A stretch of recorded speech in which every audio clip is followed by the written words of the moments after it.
भारत सरकार के प्रधान सेवक के किसानों की आय को दोगुनी करने के संकल्प को पूरा करने के उद्देश्य से कृषि एवं किसान कल्याण मंत्रालय भारत सरकार द्वारा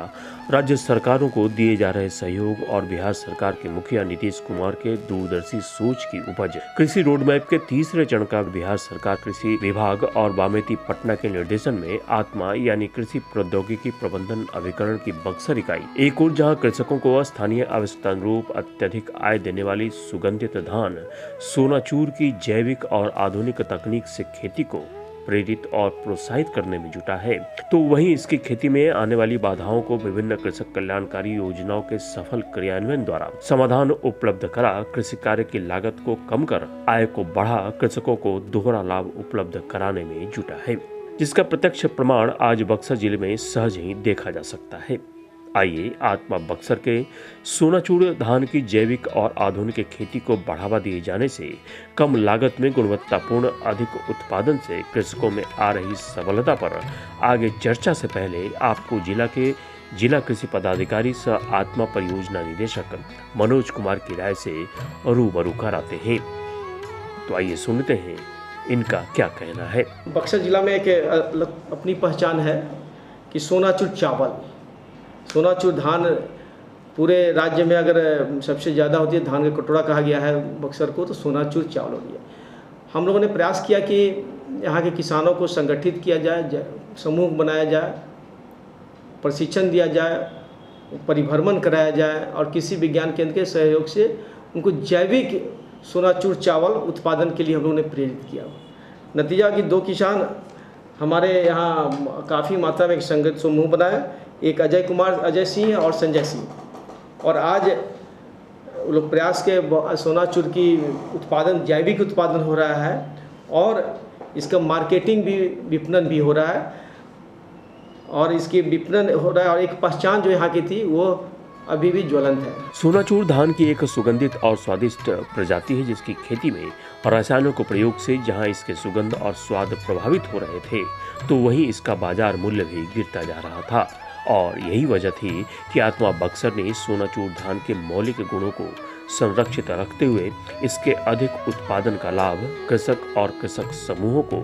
उपलब्ध कराने के उद्देश्य से कृषकों के बीच सोनाचूर धान की जैविक और आधुनिक खेती को बढ़ावा देना आरंभ किया और इसके अंतर्गत स्थानीय आवश्यकता अनुरूप कृषक और कृषक समूहों के बीच प्रशिक्षण और प्रशिक्षण सहित किसान पाठशाला के अलावे कई स्थानों के परिभ्रमण व अन्य तरह के कार्यक्रमों का आयोजन कर कृषक और कृषक समूहों के बीच सोनाचूर धान की जैविक और आधुनिक खेती को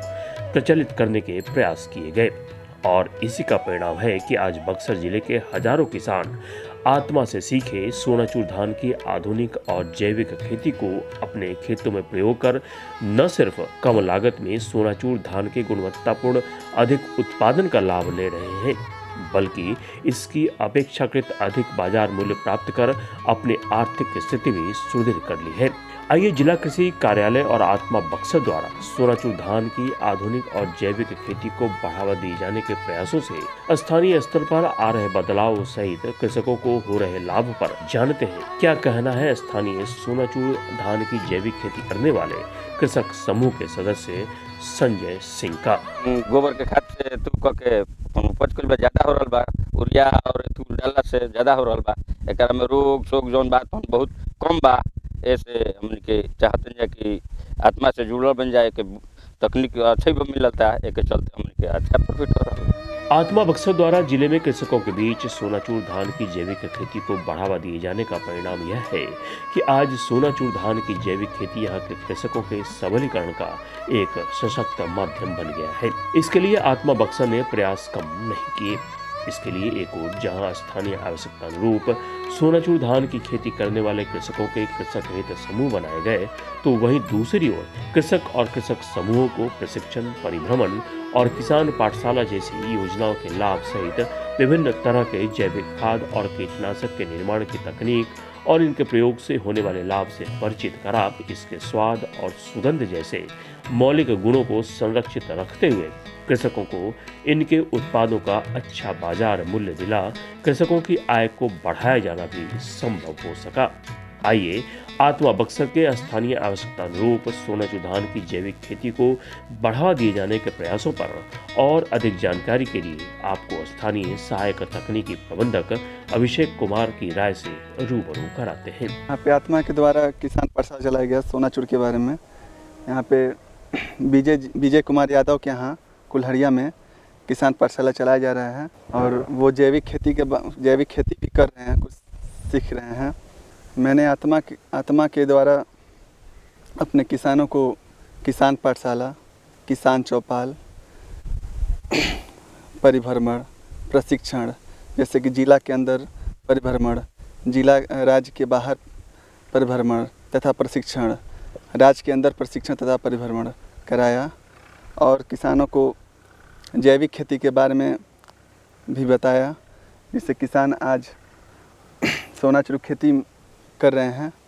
जिस जैविक खेती से इनको बहुत फायदा हुआ है। रोपाई से पहले कुछ बातें जो ध्यान देने योग्य हैं। सोनाचूर धान के प्रभेद की बात करें तो इसका पौधा बाई लिए हुए 155 से 160 दिन वाली लंबी अवधि के धान की एक सुगंधित प्रभेद है, तो यही नर्सरी लगाते समय सिर्फ प्रमाणिक बीज का ही प्रयोग करना चाहिए। साथ ही नर्सरी में बीज बुआई के लिए कार्बेंडाजिम फफूंदी नाशक द्वारा 2 ग्राम प्रति किलोग्राम बीज की दर प्रयोग करना चाहिए। 1 हेक्टेयर क्षेत्र के लिए 15 से 18 किलो बीज लगाएं। सबसे पहले धान की रुपाई वाले खेतों में हरी खाद की फसल लें। रोपाई से 1 सप्ताह पहले खरी हरी खाद की फसल जो लगभग 50 से 55 दिन की हो गई हो की जुताई कर खेत में मिला दें। तो रोपाई के समय जैविक खाद की अनुपस्थिति में NPK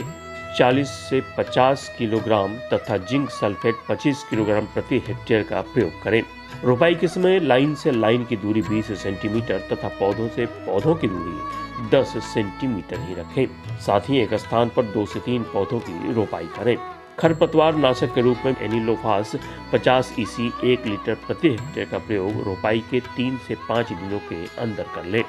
सोनाचूर धान के पौधों पर प्राय रोग और कीट व्याधियों का कम असर देखा गया है।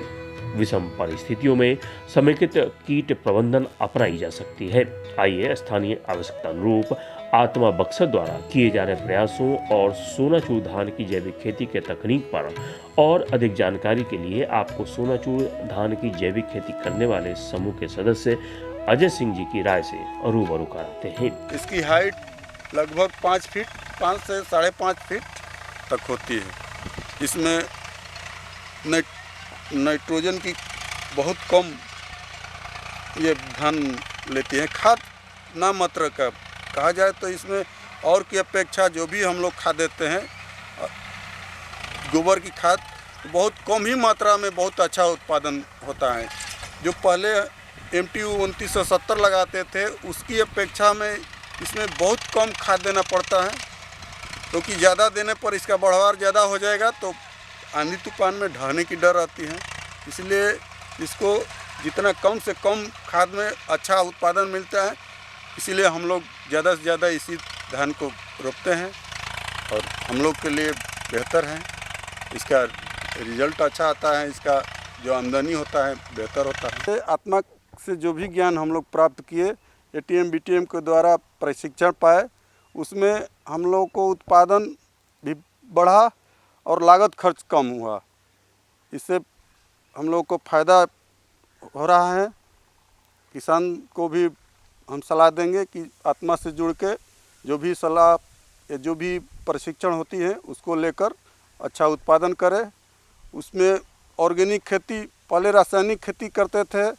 जिससे कि शरीर चावल पर भी प्रभाव पड़ता था, जो भी उसकी सुगंध था। ऑर्गेनिक खेती छोड़ के हम लोग जैविक खेती करने लगे, तब से चावल की क्वालिटी भी अच्छी आती है, उसकी सुगंध भी बेहतर रहता है। जो कि सोनाचूर चावल केवल सुगंध के भी माध्यम से उसकी रेट मिलती है, उसकी क्वालिटी के हिसाब से, जो कि आत्मा के द्वारा प्रशिक्षण पाके हम लोग जैविक खेती अपनाए। इससे बेहतर उत्पादन भी हो रहा है और फ़ायदा भी हो रहा है। हम लोग को आर्थिक स्थिति से आमदनी ज़्यादा और लागत कम लग रही है। इसलिए हम कोशिश करेंगे, हर किसान को यही अनुरोध करेंगे कि इससे जुड़ के आत्मा से जो भी प्रशिक्षण मिलता है उसका लाभ उठाएं और ऑर्गेनिक छोड़ के जैविक खेती की ओर ध्यान दें। आत्मा बक्सर द्वारा केंद्र और राज्य सरकारों के कृषक कल्याणकारी योजनाओं के सफल क्रियान्वयन का ही परिणाम है कि आज बिहार के सुगंधित और स्वादिष्ट सोनाचूर धान की ख्याति राज्य भर में ही नहीं बल्कि देश दुनिया में फैल रही है, जिसके लिए बिहार सरकार, कृषि विभाग और मामेती पटना सहित जिला कृषि कार्यालय और आत्मा बक्सर की पूरी तकनीकी टीम सहित सोनाचूर धान की जैविक खेती कर अपनी आर्थिक स्थिति सुदृढ़ कर लेने वाले कृषक व कृषक समूह के सदस्य बधाई के पात्र हैं।